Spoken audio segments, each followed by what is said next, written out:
ಬೆಳಗಾವಿ ಸುವರ್ಣಸೌಧದಲ್ಲಿ ಇದೇ ಮೊದಲು ಅಂತ ಅನಿಸುತ್ತೆ ನನಗೆ. ಮೊದಲನೇ ವಾರನೇ ಪ್ರಾರಂಭ ಆಗಿ ಇವತ್ತು ಕೊನೆಯಲ್ಲಿ ಉತ್ತರ ಕೊಡ್ತಾ ಇದ್ದೀನಿ. ಲಾಸ್ಟ್ ಡೇ ಇವತ್ತು ಉತ್ತರ ಕೊಡ್ತಾ ಇದ್ದೀನಿ. ನಿನ್ನೆ ಕೊಡಬೇಕು ಅಂತ ಅಂದ್ಕೊಂಡಿದ್ದೆ. ನಿನ್ನೆ ನನಗೆ ಸ್ವಲ್ಪ ನಿಶಕ್ತಿ ಕಾಡ್ತಾ ಇತ್ತು. ಆಮೇಲೆ ಸಮಯದ ಅಭಾವ ಕೂಡ ಇತ್ತು. ಸಾಯಂಕಾಲ ಬೇರೆ ಆಗಿತ್ತು.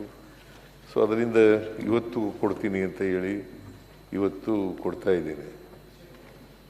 ನೀವು ಕೂಡ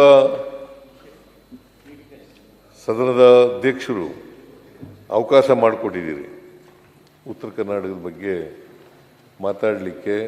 ಎರಡನೇ ದಿನವೇ ನೀವು BScನಲ್ಲಿ ಹೇಳಿದ್ರಿ, ಮೊದಲನೇ ದಿನವೇ ಮಾಡೋಣ, ಪ್ರಾರಂಭ ಮಾಡೋಣ ಅಂತೇಳಿ ವಿರೋಧ ಪಕ್ಷದವರು ಹೇಳಿದ್ರು.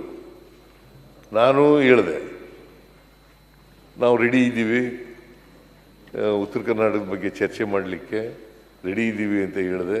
ನೀವು ಕೂಡ ಅವಕಾಶ ಒದಗಿಸ್ಕೊಟ್ಟಿದ್ದೀರಿ. ಅದಕ್ಕೋಸ್ಕರ ನಿಮಗೆ ಮತ್ತು ವಿರೋಧ ಪಕ್ಷದವರಿಗೆ ಎಲ್ಲರಿಗೂ ಕೂಡ ಮತ್ತೊಮ್ಮೆ ಧನ್ಯವಾದಗಳನ್ನು ಹೇಳಲಿಕ್ಕೆ ಬಯಸ್ತಾ ಇದ್ದೇನೆ. ಅಲ್ಲ, ಈಗ ಶಕ್ತಿ ಬಂದಿದೆಯಾ ಸರ್ ನಿಮ್ಗೆ? ಶಕ್ತಿ ಬಂದಿದೆ ತಾನೇ? ಈಗ ಮಾತಾಡ್ಬೇಕು. 2 ಗಂಟೆ ಮಾತಾಡ್ತೀನಿ ಅಂತ ಹೇಳಿದ್ರೆ ಶಕ್ತಿ ಬಂದಿದೆ. ನನ್ಗನ್ಸುತ್ತೆ ನಿಮ್ಗೆ ರಾಜಕೀಯವಾಗೂ ಶಕ್ತಿ ಬಂದಿದೆ ಅಂತ ನನಗೆ ಅನ್ಸಿದೆ. ಈಗ ರಾಜಕೀಯವಾಗೂ ಶಕ್ತಿ ಬಂದಿದೆ, ನಿಶಕ್ತಿ ಹೋಗಿದೆ ಅಂತ ಅನ್ಸಿದೆ.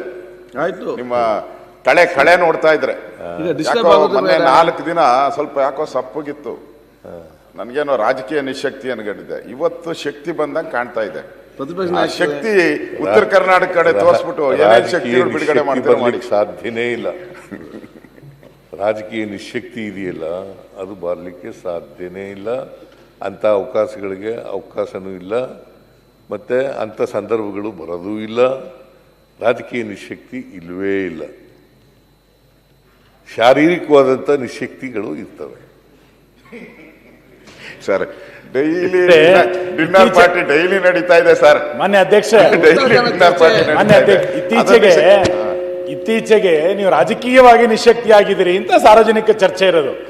ನಿಮ್ಮ ಆರೋಗ್ಯದ ನಿಶಕ್ತಿ ಬಗ್ಗೆ ಚರ್ಚೆ ಇಲ್ಲ, ರಾಜಕೀಯವಾಗಿ ನಿಶಕ್ತಿಯಾಗಿದ್ದೀರಿ ಅಂತ.